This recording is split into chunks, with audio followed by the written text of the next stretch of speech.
This is your sci-fi recap. Deep in the fiery realm of hell, a spirited young girl named Lilith is already stirring trouble. One day she ties up her teacher, sealing his mouth, and begins causing chaos online, manipulating people to argue and fight over trivial matters. Even as her teacher struggles to get free, Lilith is too caught up in her own fun, blasting music in her room without a care. The noise travels through the halls of hell, catching the attention of her father, the devil himself. Curious and annoyed, he storms into her room, turning off the music and demanding an explanation.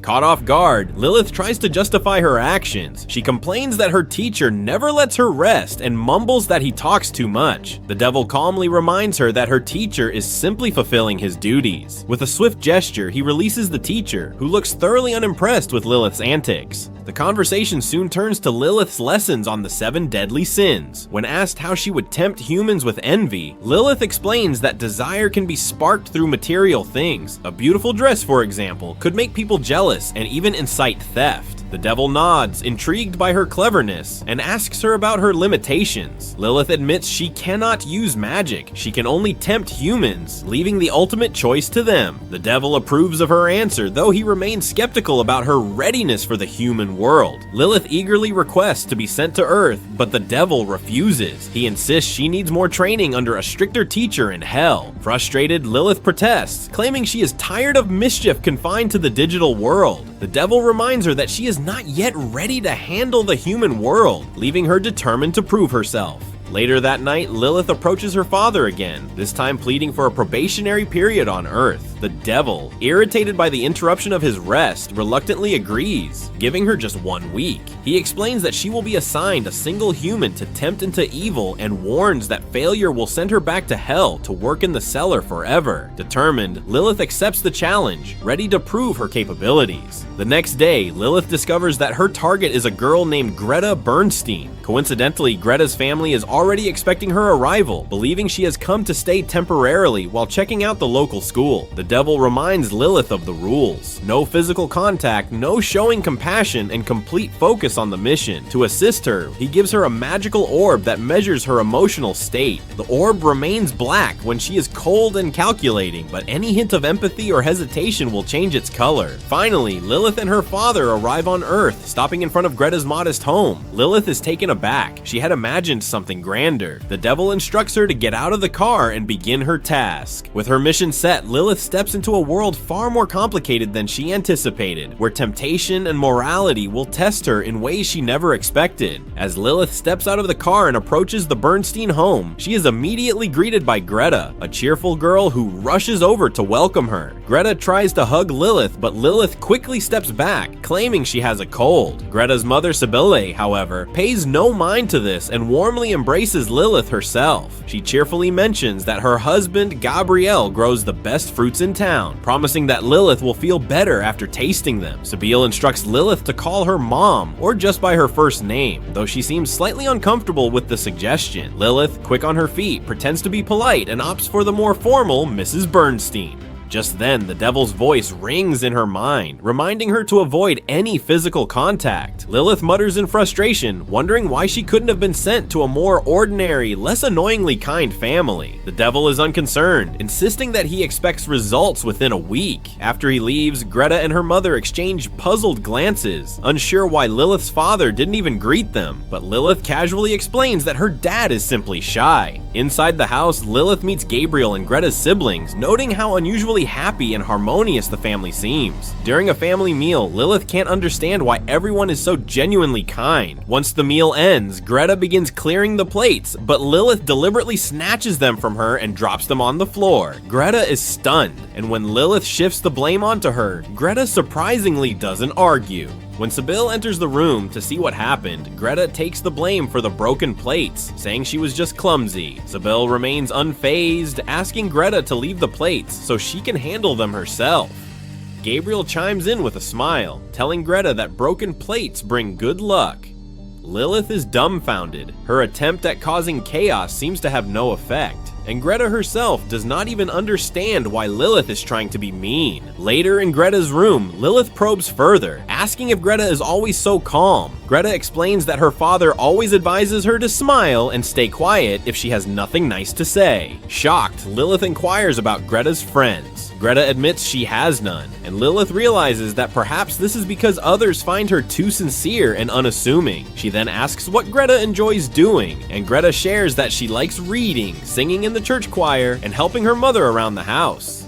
Lilith is baffled. How could someone so sweet and grounded be her target? Determined to stir envy, Lilith tries to tempt Greta with an elegant dress from her bag, claiming Greta could never afford such a thing. Greta remains unmoved, politely acknowledging the dress but showing no envy. Lilith is stunned. Her strategy seems to have failed. As Greta leaves the room, Lilith notices hidden photographs behind Greta's wardrobe, revealing a boy named Carlo. Curious, she asks if Greta has a boyfriend, but Greta insists she does not. The following morning, as they prepare for school, Lilith complains about Greta's hand-knitted gown, only to learn her mother made it. Lilith also refuses to ride a bicycle, preferring a taxi instead, but Greta reminds her that the only practical way to get to school is the bus. Lilith shrugs, indifferent, and they head to the bus stop together. Once on the bus, Greta greets two classmates, Melody and Daria, who respond with insults, telling her to leave them alone. Greta casually mentions that they are part of a band and talented singers. Suddenly, a boy named Eddie boards the bus and begins bullying other students. Greta looks frightened, but Lilith is secretly impressed by Eddie's mischievous and rebellious nature. Eddie then singles out Greta, sticking a piece of chewing gum in her hair, which leaves Lilith both amused and curious about how easily humans can be swayed. Lilith is quickly discovering that life among humans is far more entertaining than she imagined. On the school bus, she finds herself fascinated by a bully named Eddie. When he questions who she is, Lilith boldly declares that she admires his antics. Eddie, convinced she's mocking him, warns Greta to make sure Lilith doesn't cause trouble. Greta dutifully delivers the warning, but Lilith is unfazed. Seizing a small opportunity for mischief, she grabs Melody's perfume bottle, tastes it briefly, and then flicks the contents onto a lighter, singeing a patch of Eddie's hair. The classroom erupts in shock, and Eddie retreats to his seat, irritated but unharmed.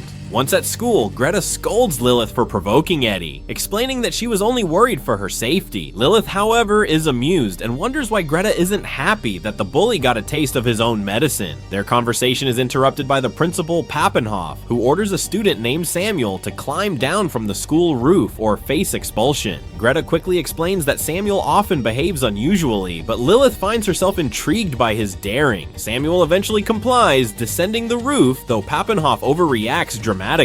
In class, the teacher hands out a test, but Samuel simply toys with his sheet and walks out, showing no interest in academics. Lilith, eager to manipulate the situation, secretly consults her tablet and offers Greta the answers.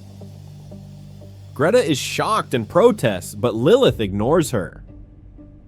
After finishing the test, Lilith realizes she copied some answers incorrectly. Before she can submit it, Greta mischievously grabs the sheet and hides it in her mouth, leaving the teacher stunned and resulting in a trip to the principal's office. Lilith, observing the chaos, insists she never asked for Greta's interference, leaving Greta confused and frustrated. Meanwhile, Principal Pappenhoff discusses upcoming school plans with a teacher named Seidel. He insists that his son Eddie's string quartet perform at the school festival, despite Seidel's objections. Pappenhoff casually mentions that he has already prepared a speech about a recent trip to Africa, prompting Seidel to suspect he misused school funds, but Pappenhoff denies any wrongdoing. Once Seidel leaves, Greta goes to Pappenhoff to confirm that she won't face punishment for her earlier antics. As Greta rejoins Lilith, they notice Carlo walking nearby, the same boy whose photographs Lilith discovered in Greta's wardrobe. Carlo is confronted by a girl angry about their recent breakup. Greta explains that this is typical behavior for Carlo, who seems to attract drama wherever he goes. Lilith, intrigued, wonders if Greta would feel the same level of frustration, knowing Greta secretly harbors a crush on him. Greta admits that Carlo doesn't even acknowledge her, sparking an idea in Lilith's mind. Later, Lilith approaches Carlo with a cunning proposal. She offers him a reward if he can ask Greta out and then break up with her after a few days. Carlo, seeing the potential for some fun and easy money, agrees to the plan. Lilith assures him that he will receive full payment upon completion.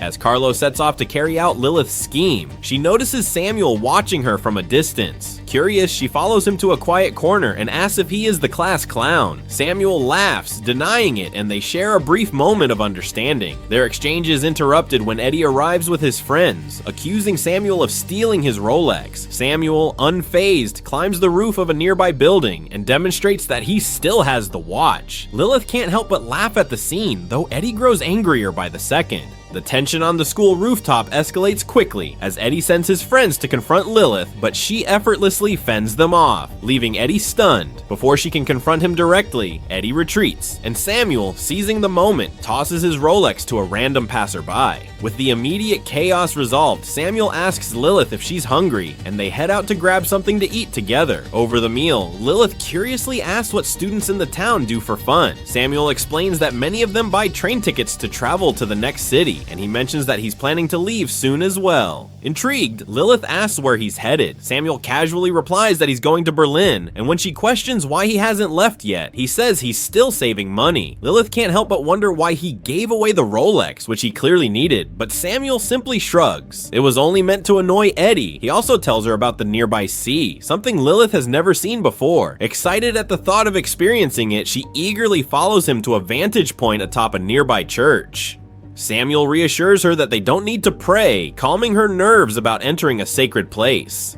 As they ascend to the rooftop, Lilith feels increasingly uneasy, and Samuel notices something is off. She quickly masks her discomfort, and when they reach the top, Lilith is captivated by the vast, shimmering expanse of the sea. Samuel, moved by the moment and clearly attracted to her, begins to express his feelings, but Lilith, shocked by the unexpected emotions stirring within her, flees back home. Once home, Greta notices Lilith's distracted behavior and asks what happened. Lilith carefully avoids revealing too much about Samuel, laughing off Greta's playful suggestion that she might be in love. Later, Lilith receives a call from her father, who checks in on her progress. Lilith reassures him that she's advancing in her mission, though the devil warns her that Greta is proving to be a difficult target. Before she can respond, she overhears her father instructing his assistant to eliminate an operative who has succumbed to love. Lilith's heart races as she contemplates the dangers of falling for Samuel herself. Trying to refocus, Lilith goes to the living room, where she finds Sibel knitting. Curious, Lilith asks what makes it special, and Sibel offers to teach her during their regular mother-daughter knitting session the next day. Lilith's attention is soon diverted when she learns that Greta has a date with Carlo. Sibel and Gabriel are momentarily shocked, discussing how quickly their daughter is growing up, leaving Lilith feeling amused. She approaches Greta outside and offers to help her with a makeover for the date. Greta tries on Lilith's elegant dress and looks stunning, but she hesitates to wear it to school. Fearing her mother's disapproval, Lilith encourages her to take a stand, reminding her that she's no longer a child. Greta agrees, realizing that Carlo is drawn to girls who confidently wear fancy clothes. Shortly afterwards, Samuel knocks on the window, wanting to see Lilith. Startled, she pretends to be asleep, but Greta nudges her to go outside and meet him. On the roof, Lilith keeps her distance, wary of her own growing feelings. Samuel apologizes for his earlier behavior and continues to compliment her, but Lilith retreats, afraid that she might actually fall for him.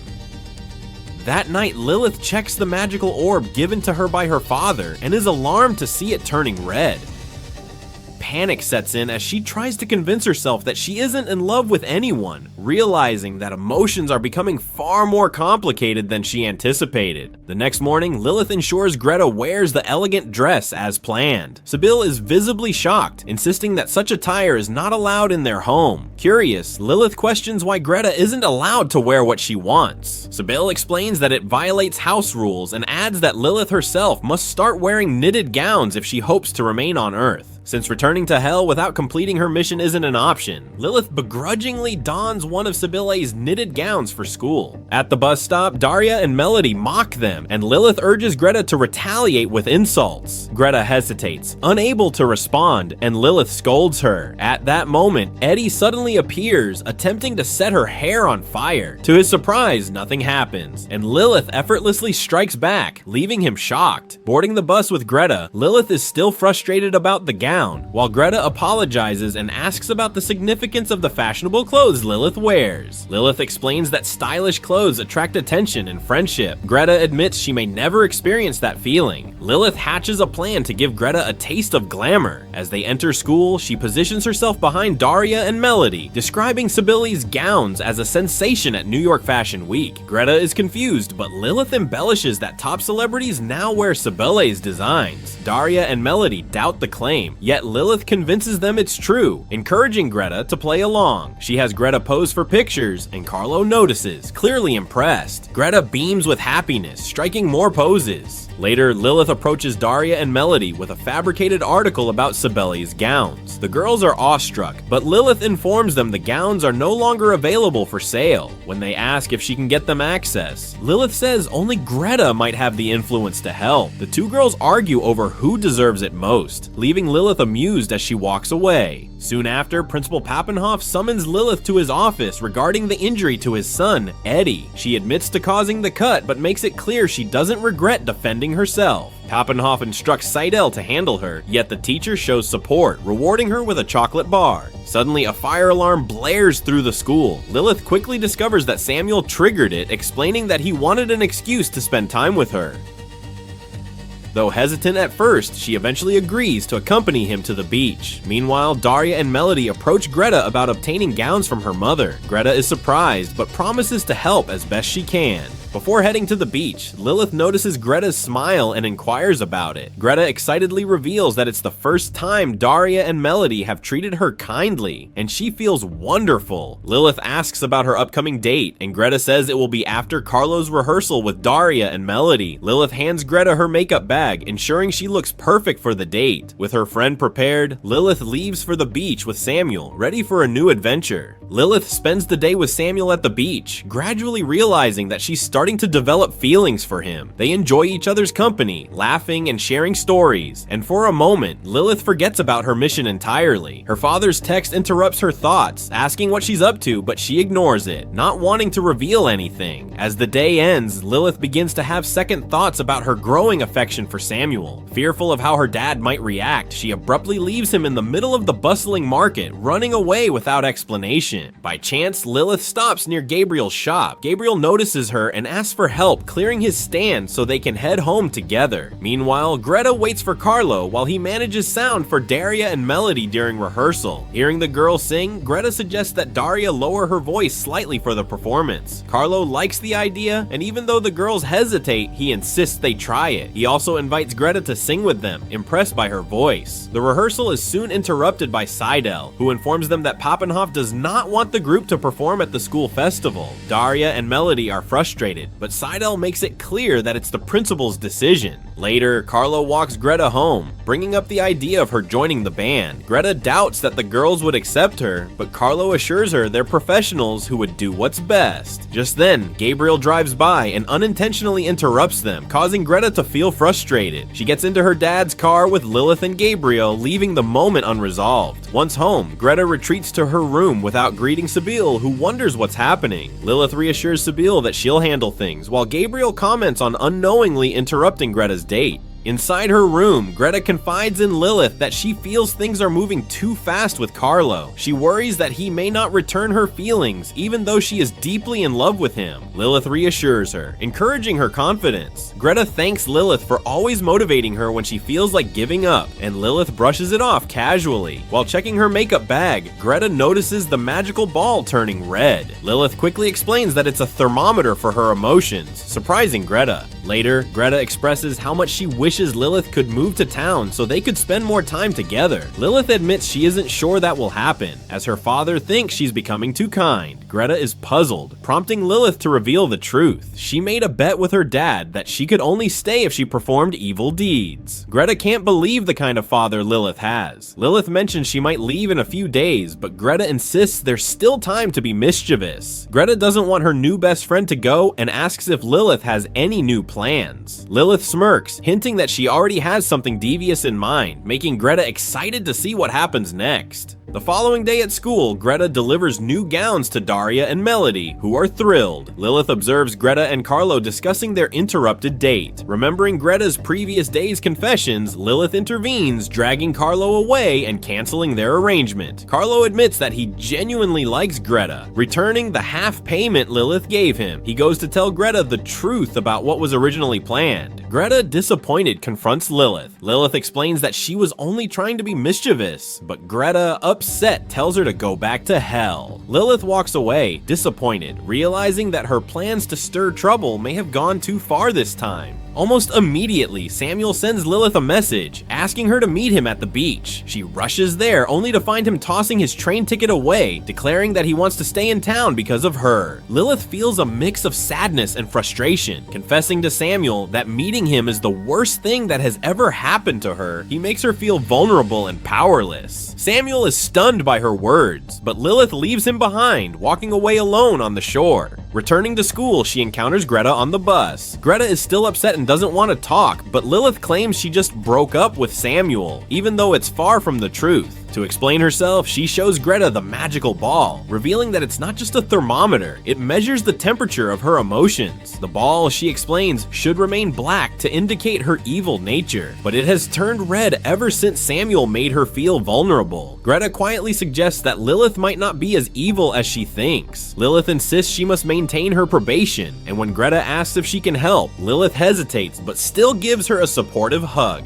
The next day, Gabriel and Sybil take the kids to the school's annual festival. Eddie spots Daria and Melody and teases them for missing out on performing. Greta checks if the girls are sticking to their plans, and they reveal that they're ready to pull a prank on Eddie's quartet. Carlo arrives with photos that Papenhoff will definitely disapprove of. Soon, Daria and Melody sneak into Eddie's dressing room and sprinkle itching powder on his quartet's clothes, causing chaos before their performance even begins. The devil arrives at the festival and sits beside Lilith, asking if she succeeded in turning Greta into a bad girl. Lilith struggles to respond.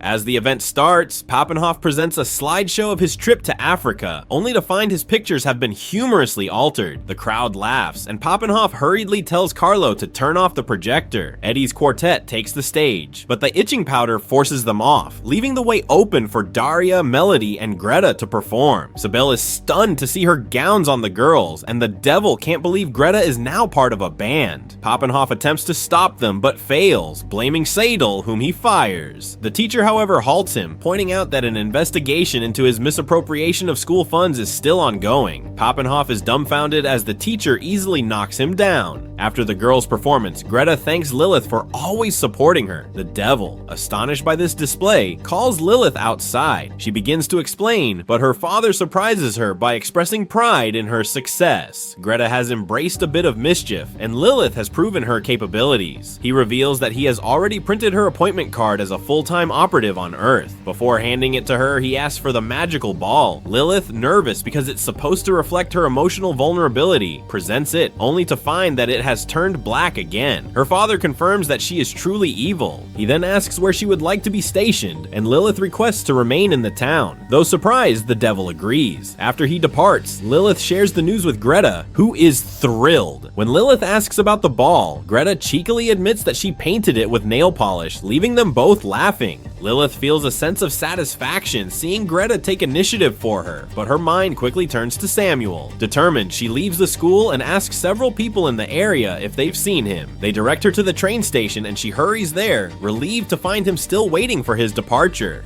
Approaching him, Lilith apologizes for the harsh words she had said earlier. She confesses that she doesn't want him to leave because, to her surprise, she has fallen in love with him. Samuel's face lights up and he brings out his train ticket, ready to abandon his journey. When his lighter fails, Lilith steps in, igniting the ticket for him. Samuel is amazed and touched by the gesture. Reflecting on her journey, Lilith remembers how she had convinced her father to let her embark on a real evil mission in the human world. Yet instead of spreading mischief, she finds herself paired with Greta, a girl whose unwavering kindness proves impossible to corrupt. Despite Lilith's cunning plans to tempt Greta into misbehavior, Greta's goodness shines through, and a genuine friendship forms between them. When Greta eventually learns about Lilith's deal with the devil, she decides to take matters into her own hands, performing small acts of mischief not out of malice, but to help Lilith succeed in fulfilling her mission. Ironically, it is Greta's kindness and cleverness, not Lilith's attempts at corruption, that allow Lilith to achieve her goal.